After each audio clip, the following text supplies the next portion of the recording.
Wow. Did you see it? This isn't an April Fool's joke on this one. This is Patrick Lovell coming at you with a real truth bomb, contrary to my lie bomb earlier today. And I don't know, in the tis the season of April 1st, April Fool's Day, and it really wasn't that funny. It was pathetic. It was moronic. It was horrific, but I did it to make a point. But I also wanted to test the waters, to see what kind of reaction I get. And it wasn't a lot. And that tells me a couple of things. But before I get into that, I just want to say congratulations to the San Diego State Aztecs, if you just caught it. I'm dropping this truth bomb on April 1st, Saturday evening at 6:34 p.m. my time. And San Diego State came back from 14 to hit a buzzer beater with no time left, actually just enough time left, to win the game and to go to the final, the final game. And that just, I don't know. It's really quite extraordinary, and I dare say quite American. Two no names, two um, underdogs in a monumental way came together and battled it out. I mean, San Diego State was down by 14 with like 6 minutes left, and I don't know how they did it, but they did it, and they hit that buzzer beater, and they're going to the final game. And neither one of those two teams, I think anybody expected. I didn't watch the pregame show. I don't even know if I've ever heard of Florida Atlantic, to be honest with you, prior to their run, but I'm sure the odds in Vegas were extraordinary. And it just is so inspiring to see two Herculean efforts of teams that want it so bad that they were willing to do everything that they can. And can you imagine how much time and effort and everything that these guys did to get to that point? And literally, they weren't the blue chippers, right? They weren't North Carolina Tar Heels or Duke or any number of the types of teams that we see over the years that are the blue bloods, and it just so beautiful. And congratulations to any of you who happen to be from San Diego, one of my favorite cities, maybe my favorite city, possibly that I've ever been to, and I've been there many, many, many times. And aside from the unfortunate tragedy of a lot of homelessness, part and parcel to everything that I've been truth bombing about for some time, San Diego is a magnificent place. And wow, that's all I have to say. But beyond that, everything else is somewhat of a, I don't know, I'm trying to think of the metaphor, the analogy, when you get into a really tight spot, a jam, when the walls are coming in and the walls are closing in and all of those horrific sort of anxiety types of feelings, that's just pretty much the norm for way too many Americans. And earlier today, when I dropped my April 1st, April Fool's Day lie bomb, if you will, which is ridiculous. I can come up with a better name than that. Maybe it'll occur to me while I'm walking through this. But I really just started to translate what I interpret seems to be the platform of Fox News and MAGA. And I just translated what I hear from them, quite frankly. And I did it in a way that just made my skin crawl. And it made me disgusted to even think the things that I said. But I did it to try to get a rise. To try to get a rise as in, what and who is out there and what are they listening to and why. I've been after this now with these truth bombs for over a year. And or maybe just over a year. And the reason I started it was because when we released our work, The Con, it was incredible because we did what was known as a soft release. I think we had over 1 million people see it, but the long and the short of it is that, my expectations were that we would land on a major platform. It was such an extraordinarily important story to tell. It impacted so many millions of people, and we got the truth that nobody ever spent the time to be able to reveal to the American people. And I've since come to understand that's because they didn't want anybody to understand what happened. I should have known a long time ago when I was asking the questions that I was asking, as in, none of this makes sense. And then I started to go down my journey, and I started to find people like Michael Winston, who basically had his life taken from him and his career taken from him. And Richard Bowen, same story. And Gary Aguirre, pretty much the same story. And William K. Black. I mean, all of these heroes, and then some, and many that we put in the kind. I kept hearing stories over and over and over of people that knew what was going on, told the truth, and instead of being rewarded for it, were punished, had their lives destroyed, had their careers destroyed, and yet they kept doing it against all odds. And I kept thinking to myself as I was learning all of this information that ultimately redeemed me. Because when I went through the 2008 great financial crisis and everything that it led to, the feeling of being desperate when you're there to support a family that you love and everything that comes with it, and that you become powerless to do anything about it. It's the most desperate feeling I've ever experienced in my life. And when I got the opportunity, the miracle to put together the budget to go out and find the answers that we did, which were the ultimate answers that I learned that the Department of Justice, that the Federal Bureau of Investigations, that the Securities and Exchange Commission and AGs around the country couldn't put together. And you got to understand where I'm coming from. I'm all about institutions. I'm all about the integrity. I'm all about believing in the integrity of institutions and all of that I just mentioned. And what I knew was this didn't make sense. None of it made sense. None of it made sense what I was hearing from the Obama administration at the time, and nothing made sense until it all made complete sense. And it was like the angels sang over and over and over when I got to piece these pieces of the puzzle together, which was a miracle coming from where I did. I literally wanted to commit suicide back in, I want to call it 2009.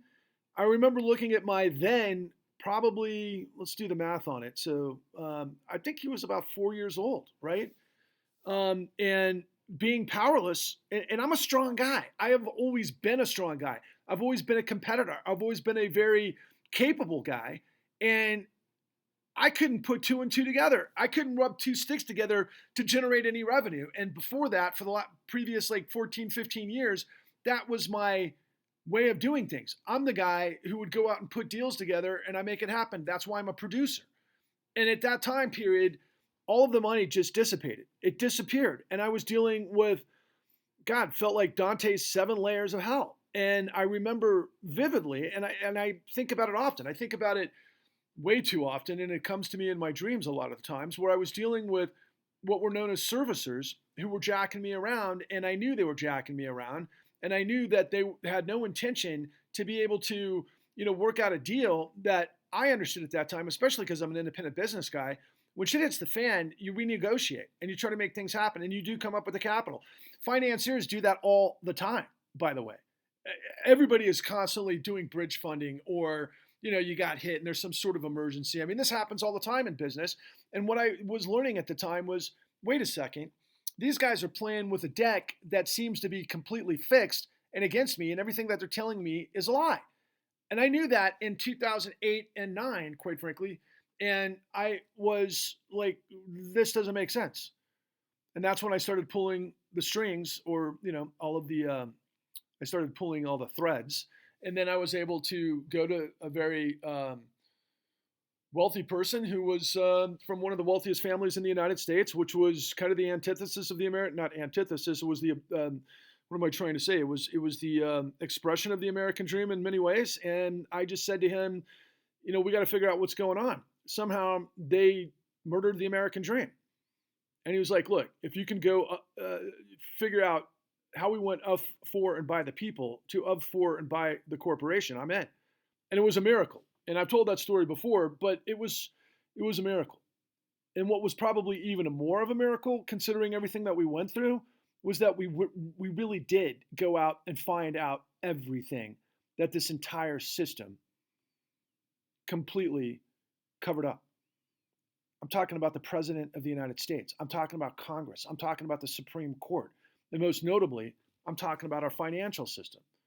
And of course, all of the states. Everybody covered this up. And that's why I continue to go literally just blaring from the mountaintops over and over and over. I've been doing it for years. But the fact of the matter is, what we're watching is the slow roll based on Trump exemplifying every single thing that I've got in the con, and then some. But the difference is Trump is one criminal and an idiot criminal at that. What I've been revealing to you, whoever you are, that's why I tested the waters earlier with my full-on Trump proclamation, and he's the savior, and I felt like I had to take a shower after that. I felt so disgusted saying it, but I did, and it didn't get a big bump. It didn't get a big reaction. I just kind of figured maybe I'm just talking to myself. A couple of times on YouTube, I've been able to get, I don't know, several hundred viewers, which is cool. And sometimes we get some feedback, but it's this whole social media thing's a trip, man. I was on Facebook for a long time, and I, would drop things, and I've got 5,000 followers, probably know 1,200 of them, somewhere along those lines. But it's like the algorithms are such that they want you to show how great your life is, right? Or talk about music, or talk about safe things, not talk about politics. At least the last several years, ever since 2016 and everything that went down with Russia. But it pretty much strangled any sort of political dialogue in the country.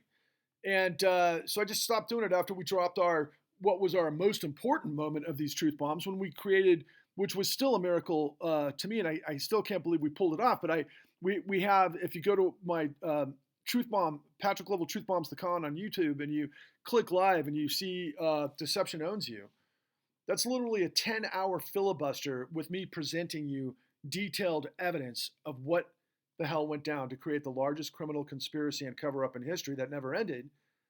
And it's Mr. Smith Goes to Washington. I think we've had 2,500 views. I mean, if that thing got seen by 30 million people, we'd be in business. But for some reason, I'm not able to break through. There's this, I mean, if you were to put yourself in a setting of a movie, right, there'd be some sort of I don't know, diabolical machine in the background that's basically able to toy with you and create some sort of Teflon with what I'm saying isn't penetrating the millions of people out there that are looking for the answers. And I know the millions of people are out there looking for the answers. Most notably in San Diego. I'll give you a quick sidebar. So, for example, recently, a lot of people are being evicted in San Diego thanks to the Blackstone Group, which is this, this asset manager and hedge fund, and they, purchased real estate all over the world and the country, most notably, and they're jacking up rents, and they're screwing people up left and right. And the next thing you know, people are getting mowed into the streets because of the way these guys play their cards. But ultimately, they sold what they put and packaged together to the Federal Reserve however long ago. They're playing with free money. They got free money from the Fed, and they ultimately sell it back to the Fed through quantitative easing.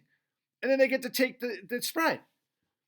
It's a fixed game. It's devil's poker. It's like you're sitting at a poker table. The cards are fixed. Everybody's sitting next to you. They all know what's going to happen to you, and you're just playing a sucker play. And that's what you're in the midst of. And then when you run out of your money, they throw you into the freaking, the garbage chute, where you go down into this place like in Star Wars, where the walls start coming in and there's a giant worm that's about to crawl up your ass. I mean, that's what it feels like, right? When the walls start coming down. And it's the most horribly pressure-filled, desperate sort of scenario that never ends for those that get thrown into this. And our financial system has been able to do this over and over and over since 2009 because of the nature of what the Federal Reserve has been doing with free money to those that have money to play with. And they're completely guaranteed. And most of this stuff, I dare say all of it is it runs the same sort of mechanics and the, scheming that we show you in the con. Like, I swear to God, there's this one, what we call a microdoc that there's this guy who also worked with the World Wrestling Federation, and this guy's a joker. I'm trying to think of his name. We found his information. In fact, Bill Black pointed me in the direction of Federal Crisis Inquiry Mission, where we were able to get his interview. And I almost had him on camera, but then he kind of, I don't know, did the sniff test and figured out that we were going to corner him. And he escaped. I'll never forget driving to Washington, D.C. to get him on camera and flipping out in front of my colleagues. And, fortunately, we were able to find his interview that I didn't even know existed on the Federal Crisis Inquiry Commission website that's available at Stanford.com, Stanford University edu. Anyway, he lays out that yeah, it was a sort of roadmap. It was a scheme. It was a planned paradigm to get black people to go set up black borrowers. It was Mexicans that were set up to go set up Mexicans, and it was all based on what we call affinity fraud. And so guys would go into churches, they'd go into Boy Scout clubs of America and other just disgusting what these guys would do. And they'd basically find people who had houses that they wanted to refinance, and then they set them up with liar's loans that would blow up a lot of people and send them into hell. And when they come out the other side, if they lose their houses, a lot of the times they end up homeless, or they committed suicide, or they got divorced. The families completely came unglued. I remember growing up in the 80s and the 90s, we used to talk a lot about the nuclear family, and that was a big deal. That all came undone as a result of what I call financial terrorism. And that's what it was. It was financial terrorism. And it's like, guys, imagine if you had all the answers of what took place to create 9/11. That's the equivalent of what I've got on the 2008 great financial crisis, which has become the global economy. And you can't see the forest for the trees, because I've demonstrated over and over and over that the mainstream media is going to piss on your head and tell you it's rain all day, every day, because it's fucking diabolically genius, but it's just horrific at the same time that they can literally hyper focus on a lightning rod that's so polarizing as a guy like Donald Trump, who plays the role brilliantly or pathetically, depending on your point of view, and but yet he sucks up all the oxygen. And yet he demonstrates everything that I'm telling you. As if you've seen a number of these truth bombs prior to this, you'll understand the equivalency. I compare and contrast all of the different elements that is on display right in front of our face and will be for the next year and a half. And the most ultimate one is what the January 6th Commission came up with, which was Donald J. Trump defrauded the United States. What the fuck do you think Wall Street did? I was listening to these two brokers. I took my dog on a walk. My dog's on a walk earlier today, and I was listening to these financier, these guys, and they were talking about all of the stuff that's been going on since 2020.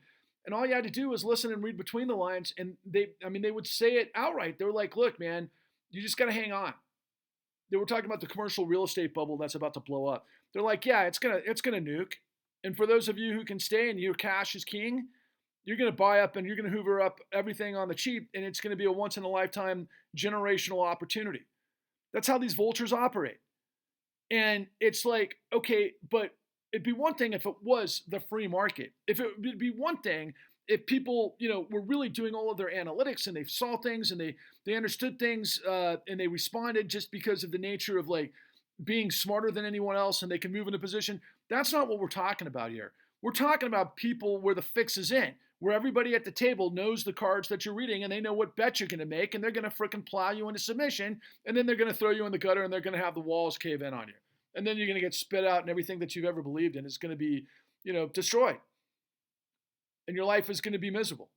And that happened to tens of millions of people. And that's what I'm trying to figure out. Where are you? Where are you? Why are you silent? Why are you afraid? Are you still shamed? Do you not think I know what I'm talking about? I know exactly what I'm talking about. And like what happened to me can happen to you. You will be redeemed if you dive all in and you come with me and you join me and we join arms and we lock arms, and together we create a tidal wave, a populist tidal wave to purge corruption.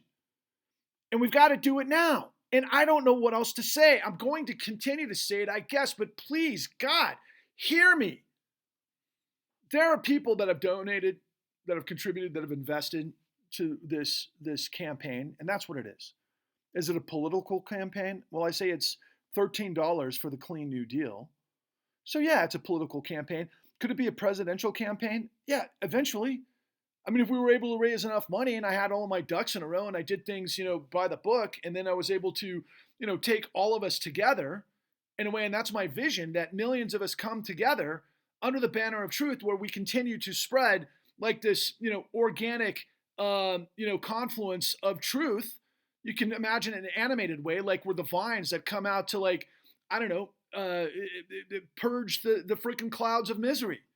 and the toxicity of deception and all of the rest of it. I mean, it's like it's A plus B equals C. I know who did what, when, and how, and what they got away with. And it's like, all the time I'll see guys that have millions upon millions of audience, online, and they don't know what they're talking about. And they're searching for what it is that I have, and I can't penetrate their bubble. Somehow, some way, I think the CIA or the devil or somebody is laughing their ass off, going, let's see how much this guy will push until we just take him out. I don't know why they haven't taken me out so far. It's insane. I feel like Richard Dreyfuss in Close Encounters of the Third Kind. For those of you who've seen the movie, and if you haven't seen it, it's a great movie. Richard Dreyfuss has this close encounter, and the next thing you know, he's building this freaking Devil's Tower in his kitchen, and he's got this vision, and everybody thinks he's fucking nuts. Because he was, until he wasn't. And we find out that everybody that ends up at the end in the climax had the same vision, and they all came together. That's the situation we're talking about here. Literally tens of millions of us got jacked. We got set up. And it's not just people who borrowed money to get into homes and then ultimately got, got basically, oh my God, we got set up, man. And then you have these servicers. I swear to God, back in the day, I was just reading this incredible breakdown of this thing that I'm going to provide a massive journalistic platform that my colleague put together that's just genius. I'm only halfway through it at this moment, but it talks a lot about all of these bad players in the system and ultimately how they were able to do it. And what I'm trying to tell you, not only did the Federal Reserve was responsible for everything, really, they also stepped into the void to give trillions of dollars to the denizens of disaster, it's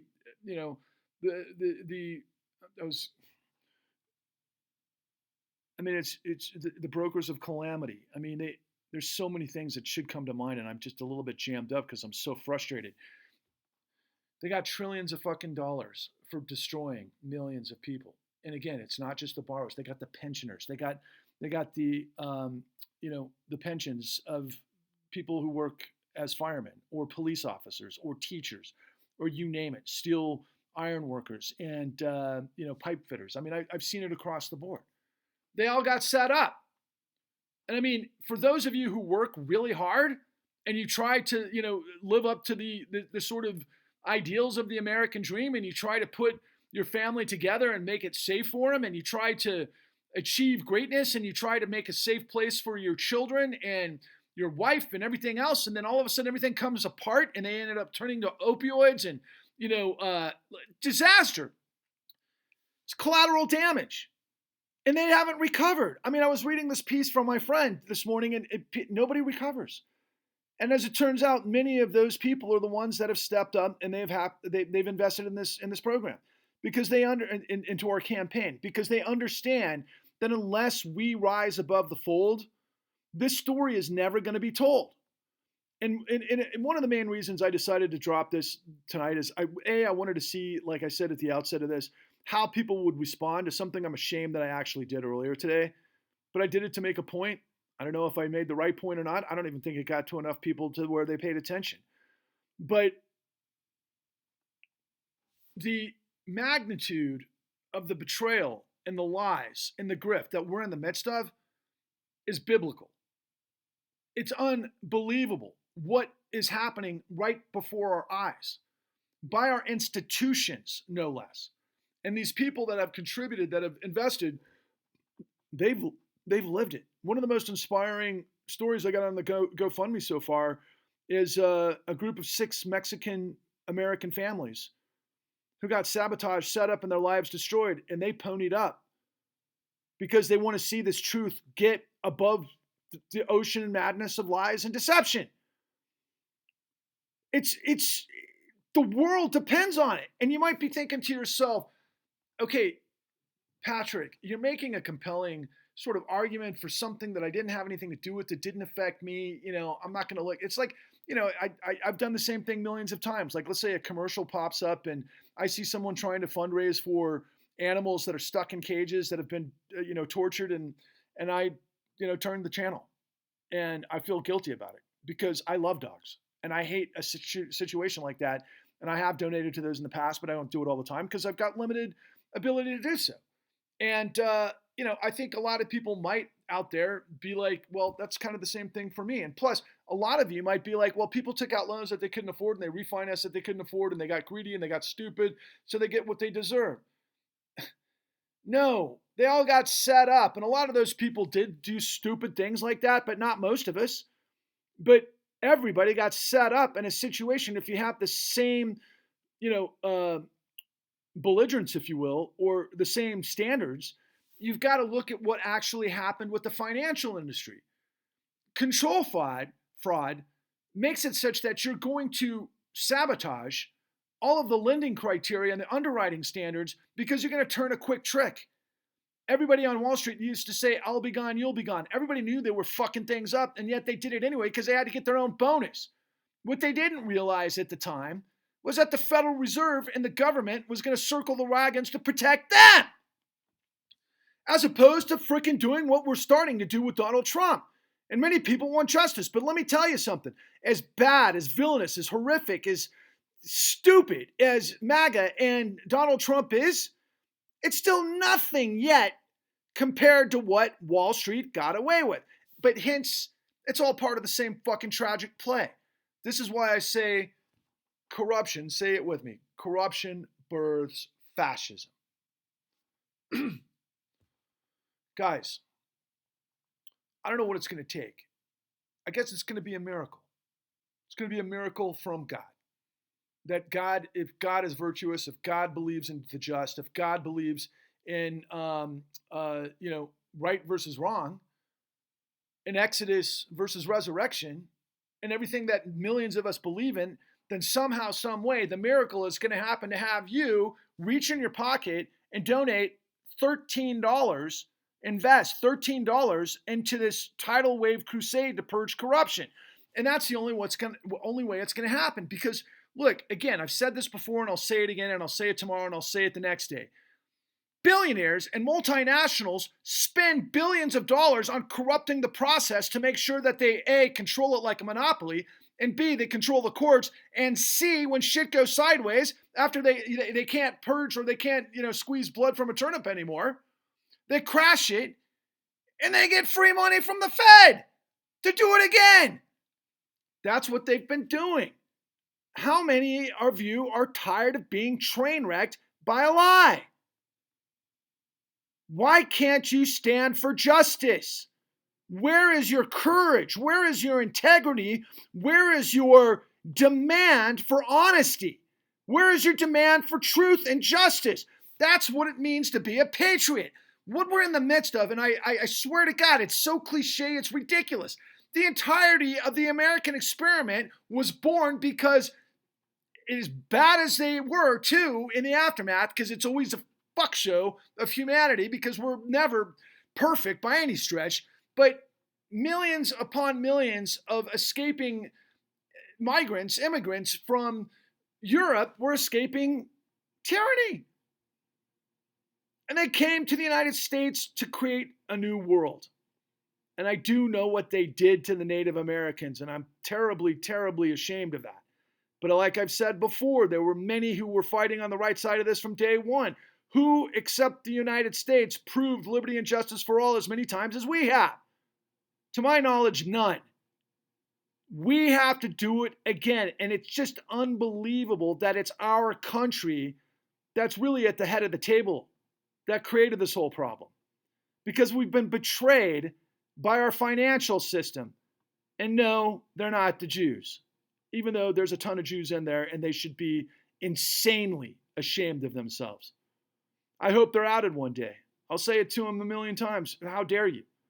But then at the same time, it's like, God damn, there's so many great Jewish people that were able to put this stuff together and fight for justice as well. Same with black people, same with women, same with, all manners, size, shapes. We're equal opportunity, evil, or greatness, depending on who you are and what you decide to do, based on your character.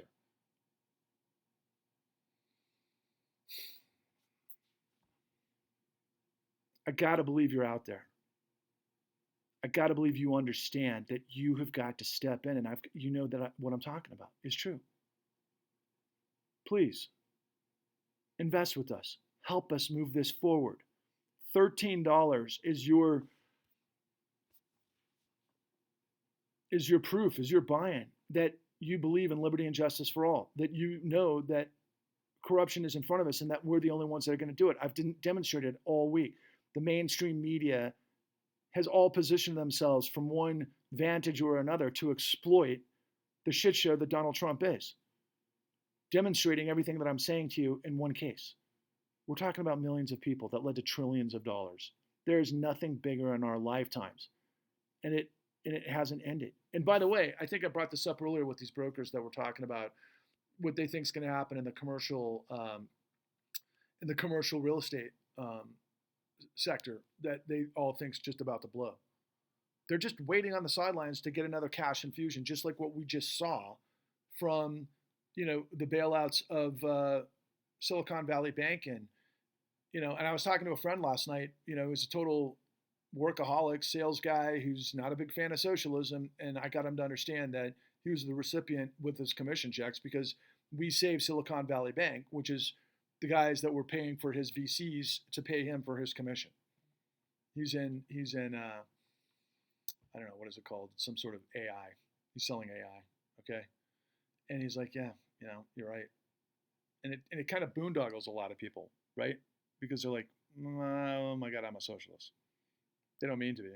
But like I said, it's corporate fascism undergirded by a criminal syndicate that uses socialism to guarantee their racketeering, which is the mafiocracy, which is now what we're seeing is leading to fascism.